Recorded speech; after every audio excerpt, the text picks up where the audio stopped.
불순종으로 하나님을 떠난 사람들이 하나님께 돌아오는 길, 하나님을 만나는 길, 하나님과 교제하고 동행하면서 이 땅을 살아갈 수 있는 길을 열어주셨습니다. 원죄와 자범죄를 용서받고 창조주 하나님과 교제하고 동행하는 그런 길을 하나님께서 열어주셨습니다. 죄로 말미암아 버림받은 인간이 무조건 하나님 앞에 돌아온다고 해서 하나님께서는 받아주지 않습니다. 반드시 하나님께서 정해 주신 방법, 길, 질서를 따라서 하나님 앞에 돌아와야 하는 것입니다. 왜냐하면 죄의 싹은 사망이기 때문입니다. 그리고 우리 하나님은 공의의 하나님이시기 때문에 그렇습니다. 모든 사람은 죄로 인하여 죽어 있기 때문이기도 합니다. 죄로 죽은 상태에 있는 사람이 하나님께 돌아오기 위해서는 반드시 살림을 받아야 합니다. 에베소서 2장 1절에 보면 그는 예수 그리스도를 말합니다. 그는 허물과 죄로 죽었던 너희를 살리셨더라. 또 성경에서는 우리가 예수 믿기 전의 상태는 어떤 상태였느냐? 다 허물과 죄로 죽어있던 상태였다는 것입니다. 그런데 우리가 예수님 앞에 돌아오는 것은 예수님 영접함으로 말미암아 살림을 받았습니다. 그래서 여러분, 예수 그리스도는 살리는 영이라고 말씀하셨습니다. 우리는 예수님을 믿음으로 말미암아 살아난 것입니다. 구약 시대에는 제도가 있었습니다. 그 제사를 통해서 하나님께 돌아오는 길을 하나님께서 정해 주신 것입니다. 그리고 그 구약의 제사는 반드시 산 짐승을 죽여서 제사를 드렸습니다.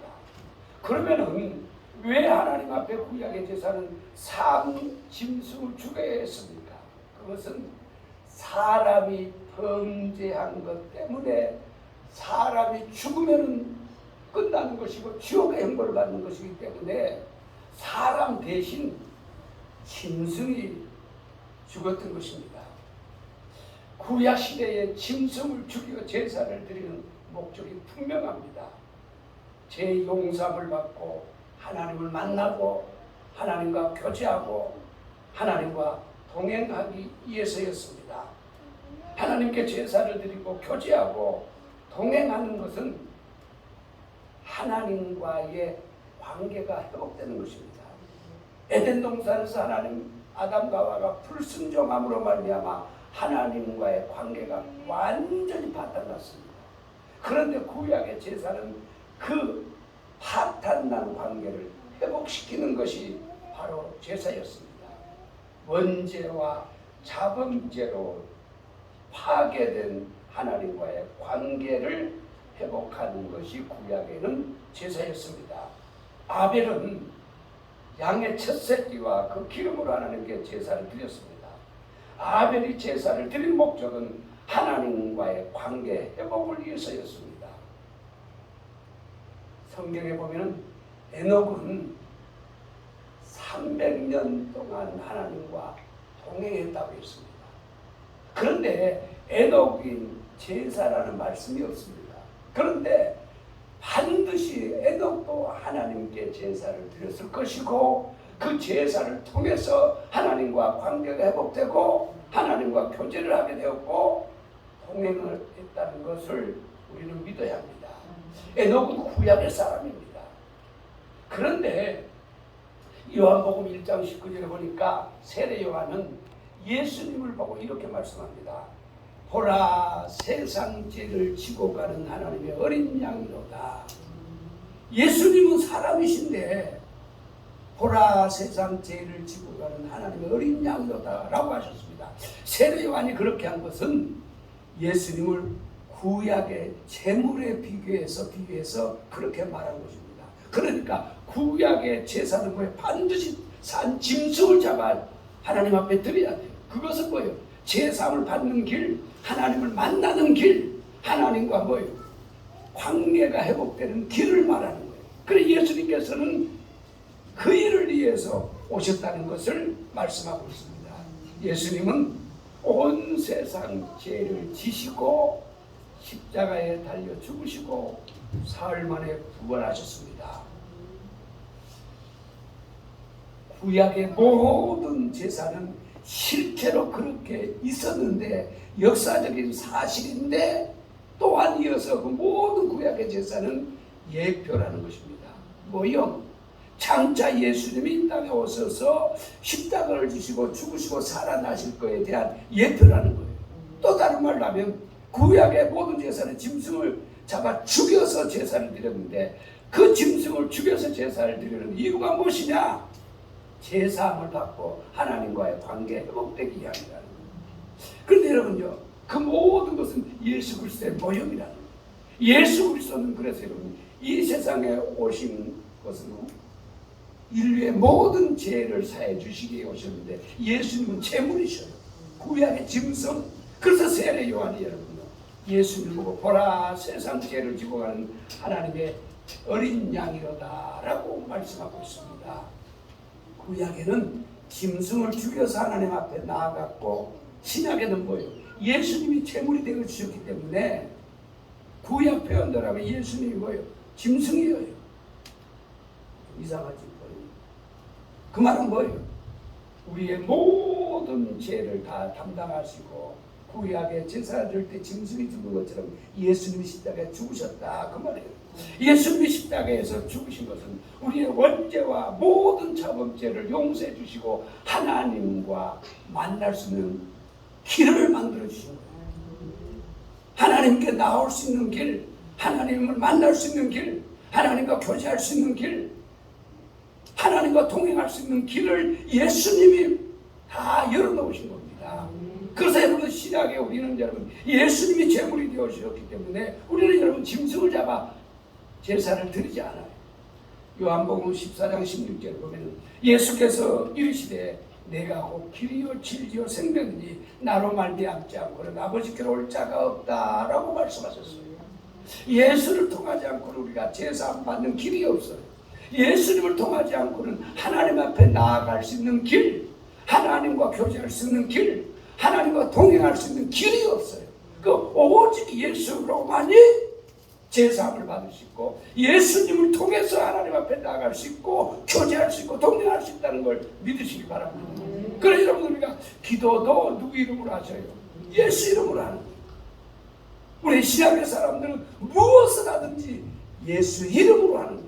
그래야만이 하나님이 받으시기 때문에 하나님께 상달이 되기 때문에 그렇습니다. 우리 오늘 본문 1절만 다 같이 읽겠습니다. 시작.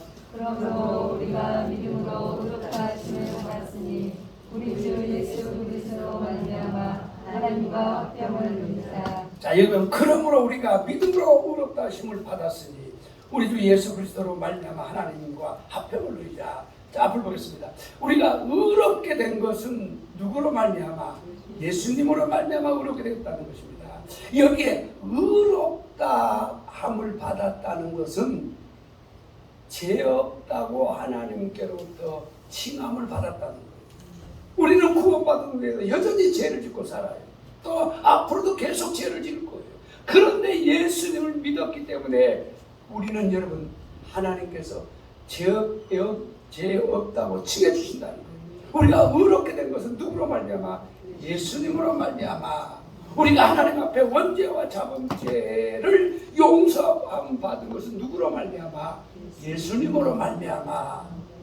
여러분 그래서 오늘 본문에 보면은 6번이나 말미암아 그렇게 말하고 있어요. 예수로 말미암아, 예수로 말미암아. 또 다른 말로 하면 예수 때문에 딱 우리가 쉽게 예를 하나 들어보겠습니다. 누군가가 100억의 빚을 졌어요. 그 100억 때문에 너무 고통스러운 삶을 사는데 누군가가 와서 뭐예요? 그 빚을 갚아줬어요. 자, 그러면 그 사람 벽에 빚이 있습니까? 없습니까? 빚이 없어요. 누군가 갚아줬기 때문에 그래요. 그 말이에요. 그래 여러분, 성경에서는 우리가 구원받은 것을 우리가 여러분 속량받았다 그렇게 말해요. 그 말은 무슨 말인가 하니, 하나님께서 예수 그리스도를 지으라고 우리를, 여러분 죄값을 지으라고 우리를 사셨다는 거예요. 우리의 죄의 문제를 여러분 해결해 주셨다는 거예요. 그래서 오늘 본문을 6번이나 예수로 말미암아, 그로 말미암아, 예수께서 해결해 주셨다고 말이에요. 예수께서 죄를 용서해 주셨고, 예수께서 길을 열어주셨고, 그 말을 말씀하고 있는 것입니다. 여러분, 예수를 믿음으로 말미암아 우리는 구원만 받은 것이 아니에요. 누리는 축복을 성경은 너무너무 말씀을 많이 하고 있어요. 자, 우리 오늘 1절만 다시 한번 읽겠습니다. 시작. 그러므로 우리가 믿음으로 의롭다함을 받았으니. 자, 그러므로 우리가 믿음으로 말미암아 의로움을 받았습니다. 자, 여러분 앞으로 보겠습니다. 우리가 구원받은 것은 무엇으로 받았다? 믿음으로 받았다는 거예요. 구원은 어떤 행위에 있지 않아요. 오직 구원은, 의롭다함을 받는 것은 믿음으로 말미암아. 또 1절에 보면은 우리는 예수님을 믿음으로 말미암아 또한 뭐예요? 하나님과 화평을 누릴 수 있는 자격을 얻었어요. 이전에 여러분들이 예수를 믿기 전에는 하나님의 진노 안에 있었어요.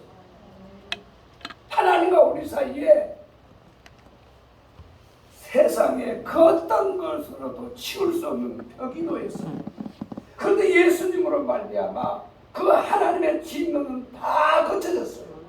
하나님과 우리 사이에 놓여 있는 그 벽이 다 치워졌어요. 누구로 말미암아? 예수님으로 말미암아. 구원받는 것도 예수로 말미암아. 하나님과 화평을 누리는 것도 예수님으로 말미암아. 또 여러분 2절에 보면 뭐라고 했어요? 우리 2절 한번 읽어보겠습니다. 시작. 또한 그로 말미암아 우리가 믿음으로 서 있는 이 은혜에 들어감을 얻었으며 하나님의 영광을 바라고 즐거워하느니라. 아멘. 그로 말미암아, 예수님을 믿음으로 말미암아 하나님의 은혜에 들어갈 수 있는 자격을 얻었다는 거예요. 여러분, 구약에는 아무 때나 성전에 나와서 제사를 드릴 수가 없어요. 왕이라도, 여러분 사울 왕이 하나님께로부터 버림을 받은 것은 뭐 때문이었어요? 제사 때문이었어요. 너무 전쟁이 일어나고 급하니까 백성들은 두려워하고 아부성이니까 사무엘 선지자가 와서 제사를 집행해야 되는데 지가 그냥 왕이니까 해버린 거예요. 급하니까 두려워서. 그런데 하나님께 여러분, 우리가 인간적으로 생각하면 얼마나 귀한 일이에요. 전쟁에 나가면서 먼저 제사를 들고 나간다는 거. 그런데 여러분, 그것이 하나님의 말씀에 불순종하는 것이었어요. 그래서 하나님께서 그 제사 때문에 사울 왕을 버렸다고 했어요. 아무리 전쟁이 급해도, 아무리 백성들이 아우성쳐도 사무엘이 올 때까지 기다려야 돼요. 그 여러분, 구약에는 반드시 정해진 날이 있고 또 반드시 대제사장을 통해서 제사를 드려야 돼요. 왕이라도 그래요. 그러나 신약에서는 여러분요, 누구든지 언제든지 원하면 하나님 앞에 나올 수 있어요. 예배도 여러분 누구도 인도할 수 있어요. 설교도 목사만 하는 것이냐? 아니에요. 사실은 여러분요, 우리가 그 세례 주는 거 있잖아요. 그 교단마다 목사 외에 누구도 세례를 주면 안 돼요. 그건 헌법이에요. 그러나 성경적으로 보면 여러분요, 구원받은 자, 성령 임한 자 누구든지 세례 줄 수 있어요. 전도사가 세례 줘도 성경에는 적으로 보면 문제가 되는 건 아니에요. 그러나 여러분요, 오늘날 우리나라에서 어느 교단이든지 전도사가 세례를 줬다, 장로가 세례를 줬다 그러면 큰일 나는 거예요. 그러다 질서 때문에 그런 것이지, 그래서 여러분 문제되는 것은 아니라는 거예요. 그 말은 무슨 말인고 하니, 누구든지 언제든지 하나님 앞에 나올 수 있다는 거. 또 예배를 인도할 수